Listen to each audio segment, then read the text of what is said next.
Dheeraj Agrawal, Director Institutional Sales with Standard Chartered Securities, joins us live from his office. Dheeraj, good morning. Thank you for joining us. Morning. What would you attribute this week's price action to? Global mood, strong reading on inflation numbers, or simply global liquidity? I think it's a combination of all. Global liquidity has been helping India for a while. Money has been coming in. And in addition to that, very, very strong print on inflation did help increase the buoyancy. So I would say it's a combination of both the factors at this point. Dheeraj, hi, morning. You were of the view that the broader markets will remain a little bit of an underperformer, and that has been the case year to date as well. What's the call now going forward, considering the frontline indices have seen a pickup? Do you think the broader markets would play catch up at some point? I don't think so. I think the broader market is more symptomatic of what's happening in the economy at the ground level.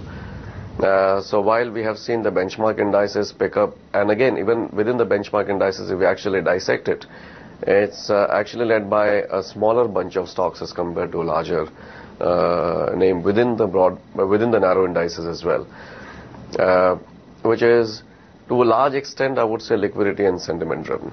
Whereas the stresses at the ground level in the economy continues, which is what is reflected in the broad market. So till such time, you have some solid improvements at the economy level, at the demand level, at the capacity creation and capex cycle. Broad market will continue to struggle. So are you a buyer in this market? Are you a seller in this market?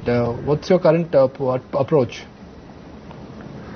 I'm very stock specific in this market at this point of time. I think if you see the last 3 years, even if you go back and analyze 2011, which was a down year, a year in which index was down more than 20%, there were enough number of stocks which gave 25% plus positive returns. So I think this is a very, very, very bottom-up market. It has been since 2010. I think it will continue to be for another 2 or 3 years, at least another 2 years. Very bottom-up, stock-specific market.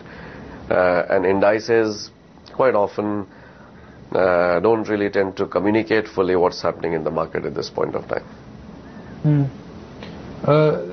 Dheeraj, enough and more has been discussed that how should one approach quality stocks. Even though optically some of the quality stocks, consumer names, pharma names, they are expensive, they are still growing. Do you think in this kind of a market, one should still associate with quality stocks? I think so. I think till such time, once again, it goes back to the basic point, which is the economy at the ground level. Till such time, that improves, which will lift up a lot of businesses and hence a lot of stocks. The preference for, how do you define quality? I would say the preference for companies which are delivering solid earnings growth with minimum volatility on earnings will continue to get investor preference at this point of time. At the current juncture, how exactly would you map the risk-reward ratio for financials? The street is divided on how to approach financials. Those who want growth, they would say, go the private banking way. Those who want value, they would insist on buying PSU banks.